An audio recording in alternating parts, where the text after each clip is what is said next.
सुनिए सत्संतो ज्ञाने, सुनिए 68 का स्नान, सुनिए पढ़ पावे माने, सुने लागे सहज ध्यान। नानक भगतां सदा विगास,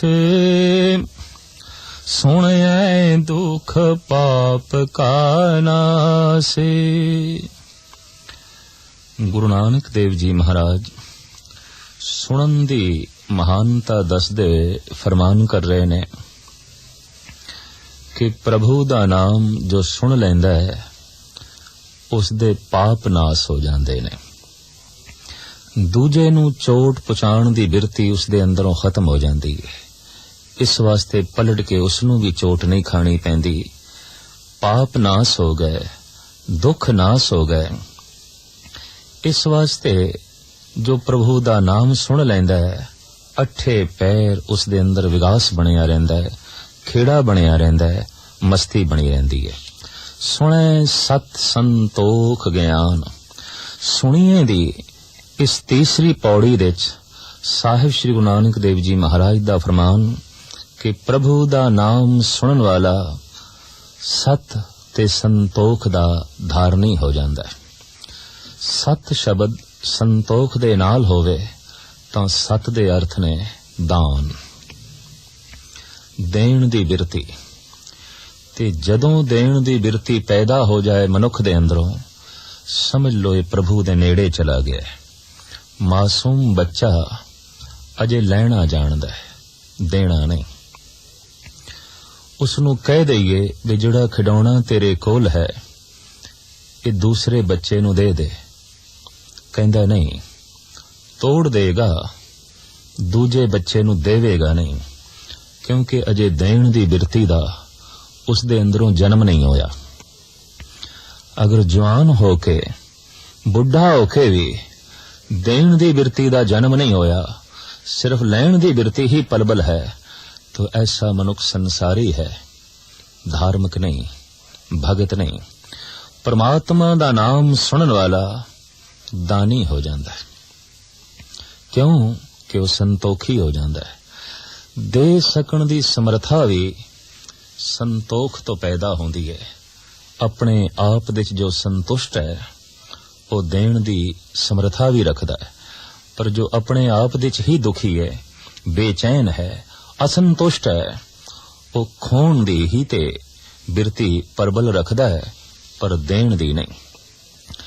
इस वास्ते सतगुरु कहंदे ने जो परमात्मा दा नाम सुनदा है ओदे अंदरों संतोख पैदा हो जांदा है, ओदे अंदरों सत दा जन्म होंदा है, दान दा जन्म होंदा है।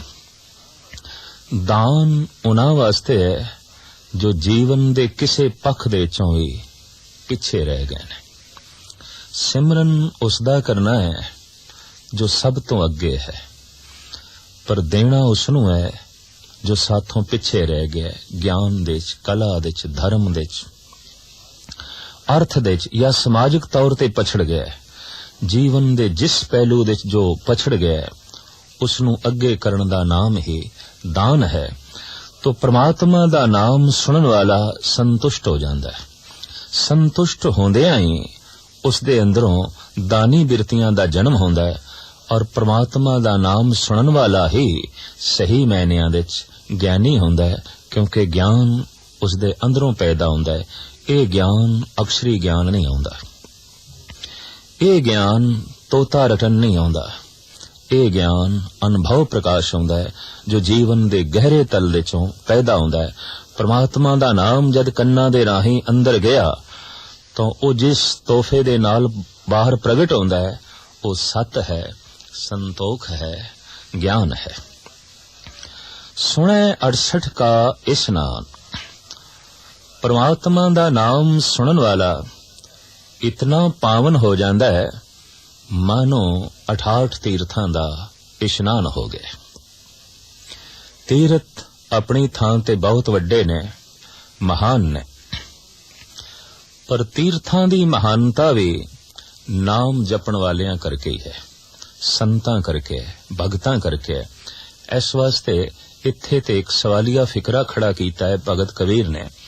कहत कबीर हों भया उदास, तीरथ बड़ा के हर का दास। जो प्रश्न ही उत्तर होवे। ਸਾਹਿਤਿਕ ਦੁਨੀਆ ਵਿੱਚ ਇਸ ਤਰ੍ਹਾਂ ਦੀ ਕਵਿਤਾ ਦਾ ਇੱਕ ਖਾਸ ਅਸਥਾਨ ਹੈ। ਕਹਿਤ ਕਬੀਰ ਹੋਂ ਭਇਆ ਉਦਾਸ, ਤੀਰਥ ਬੜਾ ਕਿ ਹਰ ਕਾ ਦਾਸ। तो कबीर कहते तीर्थ वड्डा नहीं, हरि का दास वड्डा है। हरि दे दास दा जिथे जन्म होया है तो जन्म अस्थान भी तीर्थ बन जाएगा। हरि दा दास जिथे बैठा है, भगती कीती है, वो अस्थान भी तीर्थ बन जाएगा। ते हरि दे दास दे जिथे मृत्यु हो गई है, जिथे उसने देही दा त्याग कीता है, वो अस्थान भी तीर्थ बन जाएगा।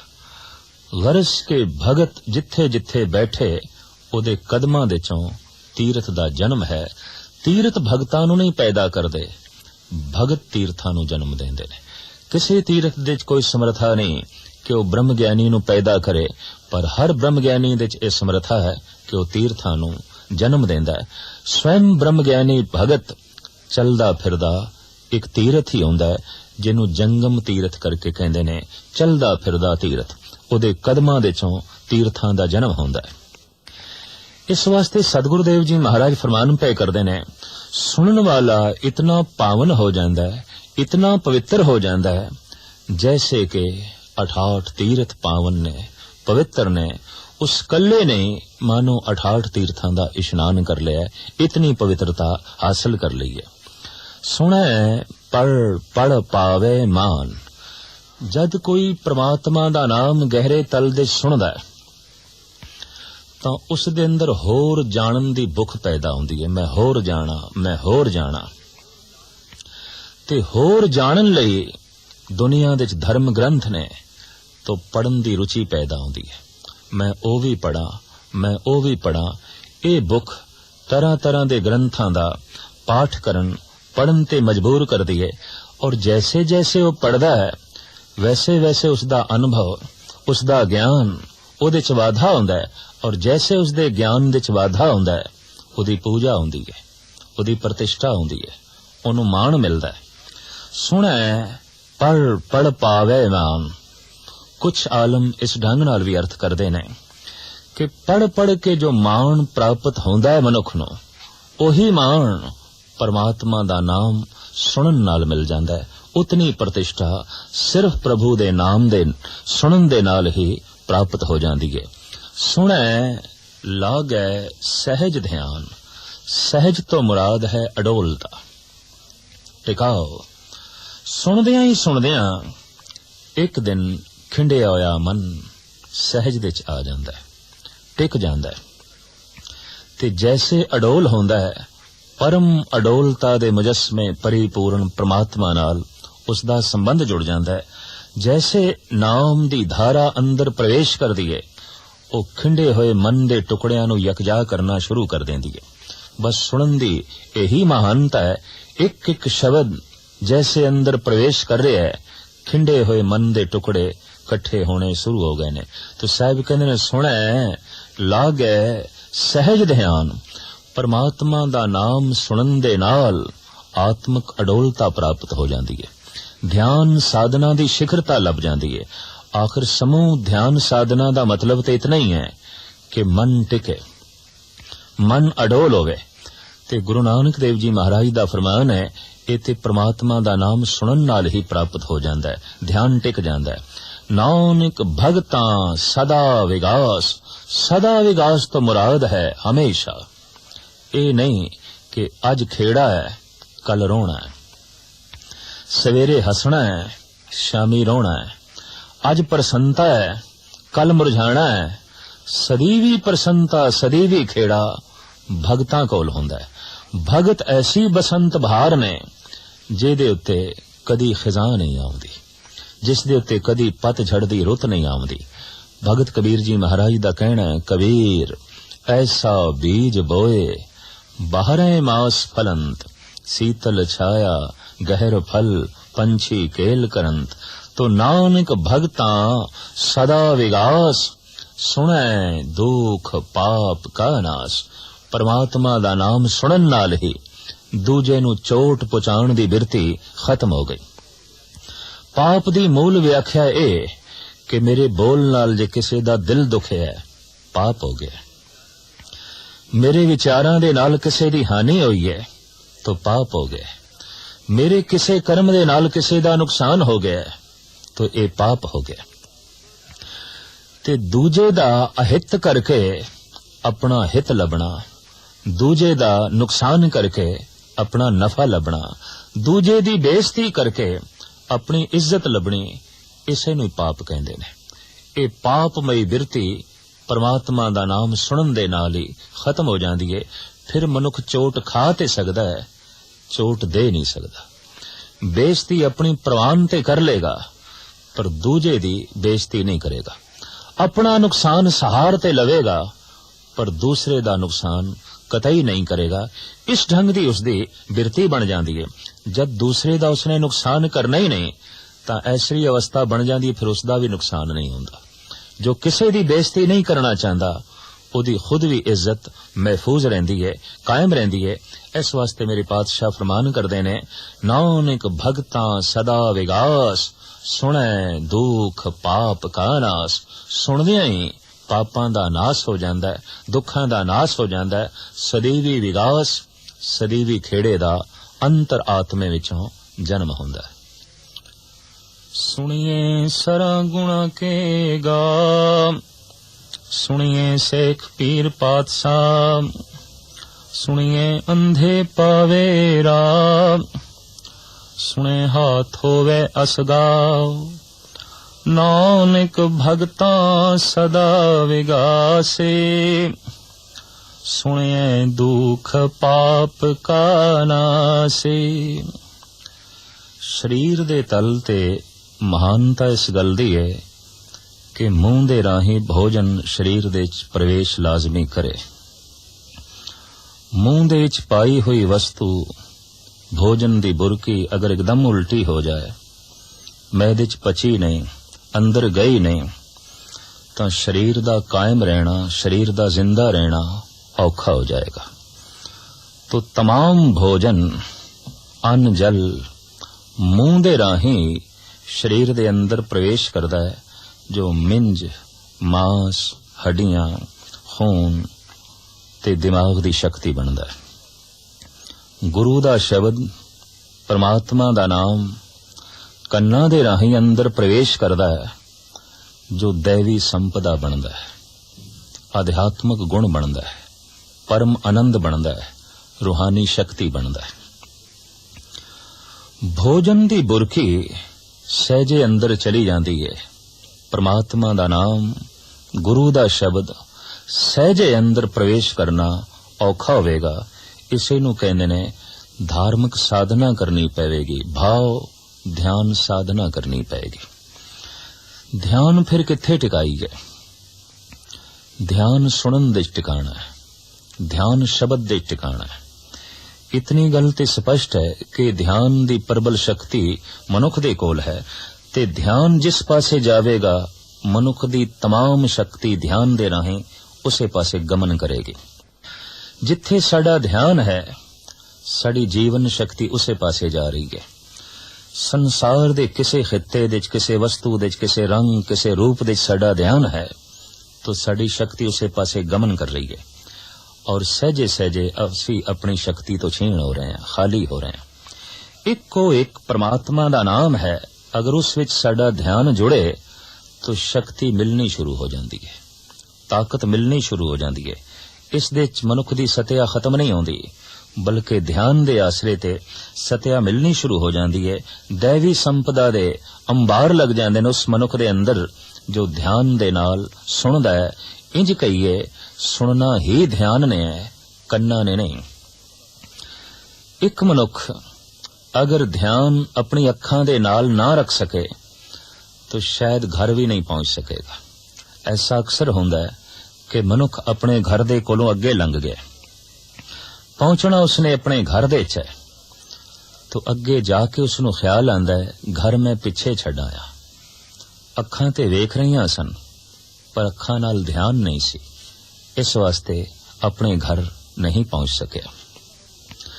एक मनुख उच्ची उच्ची बोल रहा है ते बोलदियां ही बोलदियां अचनचेत श्रोते नूं पुछदा है, मित्र नूं पुछदा है, बई हुणे मैं की आखिया सी? ते अगला कहंदा है, बोल ते तू खुद रहा है पर मेरे कोल पुछदा है। कहंदा मेरा ध्यान किसे होर पासे चला गया। जो ध्यान किसे होर पासे चला गया है तो बोल की बोले ने कुछ भी नहीं पता चलेगा। ध्यान किसे होर पासे अखां दे नाल नहीं है तो अपने घर विच पहुंचना भी बहुत औखा हो जाएगा। अगर कोई उच्चा उच्चा बोल रहा है और साडा ध्यान किसे होर पासे है तां असीं सुन नहीं सकांगे। ओम ओम दा रटन, राम राम दी धुन, वाहिगुरु वाहिगुरु दा संगीत अलापण वाले ते बहुत ने, पर सुनन वाले कोई विरले ही ने, बहुत थोड़े ने। हजारां श्रोतियां दे इकट्ठ विच उंगलियां ते गिणे जाण वाले ਉਹ श्रोते ने जो वाकई सुनते ने, क्योंकि सुनन वाला तो इतना पावन हो जाता है कि 68 तीरथ उस तो सदके कीते जा सकते ने, उस तो कुर्बान कीते जा सकते ने।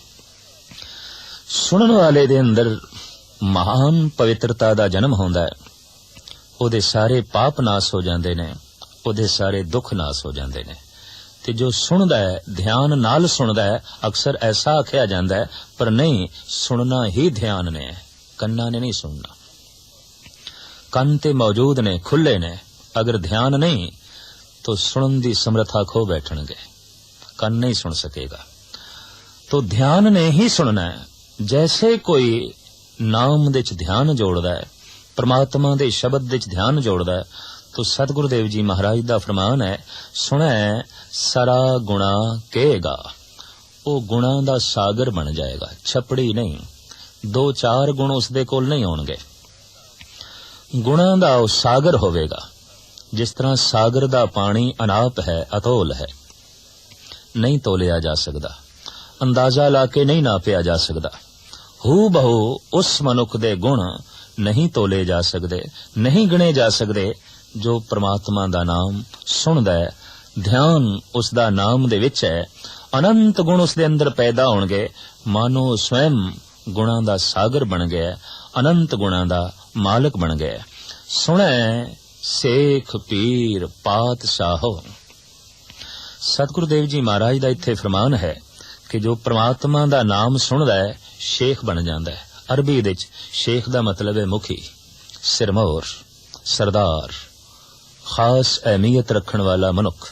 तो सतगुरु देव जी कहंदे ने जो नाम सुनदा है वो ते शेख बन जांदा है, महान बन जांदा है, उच्च पदवी दा मालिक बन जांदा है, ਉਹ फकीर बन जाता है, पीरां दा पीर बन जाता है और बादशाहां दा बादशाह बन जाता है। प्राचीन समय विच राजा शब्द सिर्फ संतां वास्ते सी ते राजे दा मतलब है जो रजिया होया है, तृप्त है। अंदर कोई भुख रह नहीं गई, क्योंकि भुख ही ते दुख नूं जन्म देंदी है। और जिस वस्तु दी जितनी ज्यादा भुख होवेगी ते होर अनंत वस्तुआं दीयां जितनियां ज्यादा भुखां होणगीਆਂ उतने ही वड्डे दुख उस मनुख दे अंदर होणगे। संत दे अंदर कोई भुख ही नहीं रहिंदी। साच नाम आधार मेरा, जिन भुखां सब गवाइयां। जद भुख ही नहीं तो फिर कोई दुख भी नहीं। इस तरह दे पुरुष नूं आख्या गया राजा। ये राजे ने, त्रिपत ने। राजे दा मतलब ये नहीं कि सिंहासन ते बैठा है, राजे दा मतलब है जो त्रिपत है, रजिया होया है। रजे होए मनुख नूं ही बादशाह आख्या गया, रजे होए मनुख नूं ही राजा आख्या गया। ते सतगुरु देव जी महाराज कहंदे नाम तो बिना अज तक ना कोई रजे है ते ना ही रज सकदा है। भाई गुरदास जी ने इस तरह दे राजियां दी दैवी संपदा दा बकायदा जिक्र कीता है। जैसे राजे कोल सिंहासन है, ओदा भंडार है, ओदी अपनी एक राजधानी है, ओदे कोल अपना सारा साजो समान है। हू बहु भाई गुरदास जी ने उसका जिक्र किया है, जत सत सिंहासन सहज संतोख मंत्री, धर्म धीरज ध्वजा अब चल राज है। जो भगत है, परमात्मा दा नाम सुनदा है, वो ऐसा राजा है, ਉਹ ਬੈਠਦਾ ਹੈ ਜੱਤ ਸੱਤ ਦੇ ਸਿੰਘਾਸਣ ਤੇ। ਉਹਦਾ ਸਿੰਘਾਸਣ ਸੋਨੇ ਚਾਂਦੀ ਦਾ ਨਹੀਂ, ਕਿਸੇ ਹੋਰ ਢੰਗ ਨਾਲ ਸਵਾਰਿਆ ਹੋਇਆ ਉਸਦਾ ਸਿੰਘਾਸਣ ਨਹੀਂ। ਉਹਦਾ ਸਿੰਘਾਸਣ ਹੀ ਜੱਤ ਹੈ, ਉਸਦਾ ਸਿੰਘਾਸਣ ਹੀ ਸੱਤ ਹੈ। ਉਹ ਸੱਤ ਦੇ ਆਸਣ ਤੇ ਬੈਠਦਾ ਹੈ, ਜੱਤ ਦੇ ਆਸਣ ਤੇ ਬੈਠਦਾ ਹੈ। ਸਹਿਜ ਸੰਤੋਖ ਮੰਤਰੀ, ਉਹਦੇ ਸਲਾਹਕਾਰ ਮੰਤਰੀ। ਆਤਮਿਕ ਅਡੋਲਤਾ ਤੇ ਸੰਤੋਖ, ਇਹ ਉਸਦੇ ਮੰਤਰੀ ਨੇ, ਇਹ ਉਸਦੇ ਕਾਰਿੰਦੇ ਨੇ, ਇਹ ਉਸਦੇ ਕੰਮ ਨੂੰ ਹੋਰ ਵਧਾਉਣ ਵਾਲੇ ਨੇ। ਧਰਮ ਧੀਰਜ ਧਵਜਾ ਅਬ ਚਲ ਰਾਜ ਹੈ। ਉਹਦਾ ਨਿਸ਼ਾਨ, ਉਹਦਾ ਝੰਡਾ ਕਿਹੜਾ ਹੈ? ਧਰਮ ਦਾ ਝੰਡਾ ਹੈ, ਜਿਹਦੇ ਉੱਤੇ ਧੀਰਜ ਦਾ ਕਪੜਾ ਚੜਿਆ ਹੋਇਆ। ਔਰ ਇਸ ਤਰ੍ਹਾਂ ਦਾ ਰਾਜਾ ਅਟਲ ਰਾਜਾ ਹੈ, ਅਚਲ ਰਾਜਾ ਹੈ, ਡੋਲਦਾ ਨਹੀਂ। ਅੱਜ ਰਾਜਾ ਹੈ ਤੇ ਕੱਲ ਨਹੀਂ, ਐਸਾ ਨਹੀਂ। ਸਦੀਵੀ ਰਾਜਾ ਹੈ, ਹਮੇਸ਼ਾ ਦਾ ਰਾਜਾ ਹੈ। ਫਿਰ ਭਾਈ ਗੁਰਦਾਸ ਜੀ ਅੱਗੇ ਫਰਮਾਨ ਕਰਦੇ ਨੇ, शिव नगरी निवास दया दुल्हनी मिली, भाग तो भंडारी भाव भोजन सकाज है। शिव नगरी निवास, आत्म प्रकाश दी नगरी दे विच ही उसदा वासा है। ये नगरी ही उसदी राजधानी है। मनुख दे कोल आत्मा ते है, पर आत्मा दे च वास नहीं है। मनुख दे कोल प्रकाश ते है, प्रकाश दे च वास नहीं है। सारी जिंदगी मनुख अपने घर तो बाहर रहिंदा है, अपने निज अस्थान तो बाहर रहिंदा है। अपने निज अस्थान दे च केवल संत रहिंदा है, केवल भगत रहिंदा है।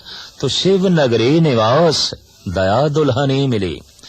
इस राजे दी रानी कौन है? दया। दया ही इसदी पटरानी है। ये जद भी सिंहासन ते बैठदा है, जिथे भी बैठदा है, दया इस दे नाल है, ये रानी इस दे नाल है।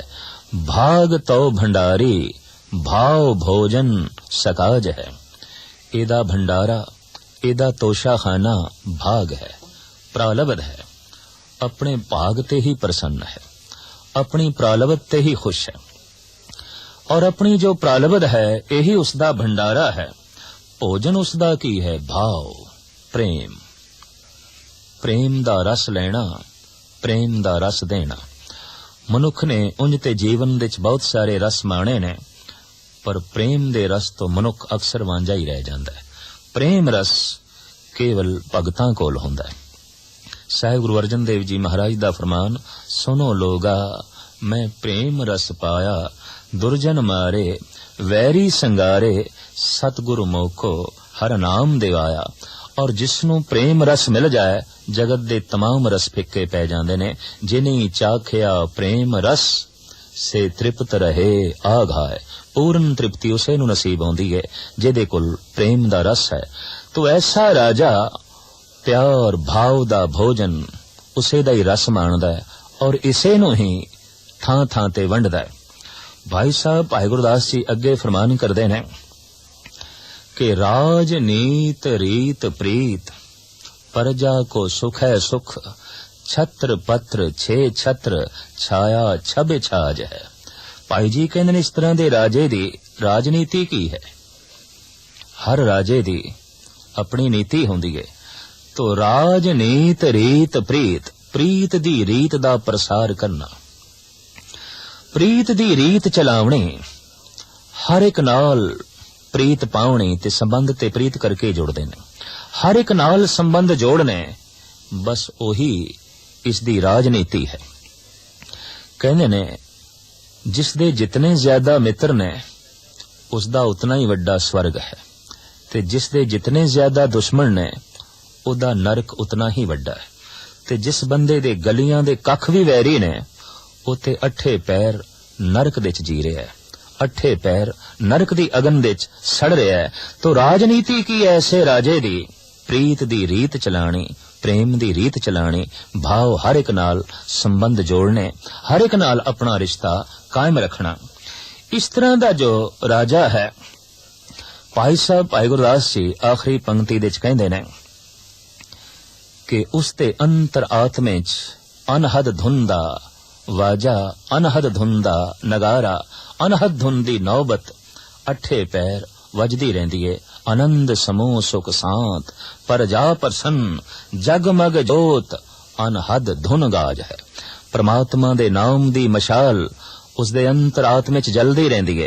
अनहद नगारा अनहद दी धुन ए नौबत उस दे अंदर वजदी रहिंदी है। सही मैनियां दे च रजिया होया केवल ओही है जो आत्म प्रकाश दे च जी रहा है, जो शिव नगरी दे च जी रहा है, ओही रजिया होया है, ओही राजा है।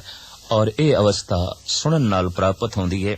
इस वास्ते साहिब फरमान पे करदे ने कि सुनिए शेख पीर पादशाह, सुनदियां ही मनुख शेख मुखी बन जांदा है, पीर बन जांदा है और बादशाह बन जांदा है। जिसनू बख्शे सिफत सलाह नानक पातशाही पातशाह, सुने अंधे पावे राह। जो अज्ञानी है अंध है, सुनन नाल उसनू भी मार्ग मिल जांदा है परमात्मा दा। और उंज भी अंधे दी रहनुमाई आवाज ही कर सकदी है। आवाज उसनू मारीए ते आवाज दी सीध दे च ओ चल पैंदा है। जो आत्मिक तौर ते अंधा है ओ भी शब्द दे आवाज दे नाल, शब्द दी धुन दे नाल परमात्मा दे मार्ग ते चल पैंदा है। सुनिए हाथ होवे असगाओ, असगा अथाह सागर हथ वर्गा हो जांदा है। भाव ओ संसार दी मिणती कर लैंदा है, ओ खंडा ब्रह्मंडा दी मिणती कर लैंदा है। हर एक दा उसनू जायजा नसीब हो जांदा है, उसनू असलियत दा पता चल जांदा है। संसार की है, निरंकार की है, ये पूर्ण तौर ते उसनू बोध प्राप्त हो जांदा है। नानक भगतां सदा विगास, सुने दुख पाप का नाश। परमात्मा दा नाम सुनदियां ही ओदे पाप नाश हो जांदे ने, ओदे दुख नाश हो जांदे ने। इस वास्ते उस दे अंदर सदीवी खेड़ा, सदीवी विकास जन्म लैंदा है, सदीवी आनंद जन्म लैंदा है। सुनदियां सुनदियां जो दैवी संपदा मनुख दी झोली च पैंदी है, इन्हां 4 पौड़ियां दे च जगत गुरु बाबे साहिब श्री गुरु नानक देव जी महाराज ने उन्हां दा जिक्र कीता है। सुनन दी इतनी वड्डी महानता है कि गुरु नानक नू बार बार दोहराना पिया। धर्म दे मार्ग ते पहला कदम सुनना है। जो सुनन दी समर्था प्राप्त कर लेंदा है, मानो धर्म दे मार्ग ते चल रहे है। तो जितना ज्यादा सुन रहा है उतनी ही उसकी गति हो रही है। जो जितना ज्यादा सुन रहा है उसके अंदर उतने ही आध्यात्मिक गुण पैदा होंगे। जिस दे अंदर जितना ज्यादा स्रोत शक्ति दा मादा पैदा हो गया है, मानो वो उतना ही गमन कर जाता है परमात्मा दे मार्ग ते। और इस तरीके नाल चलदियां चलदियां एक दिन लीनता नसीब हो जाती है, परमात्मा दी प्राप्ति नसीब हो जाती है।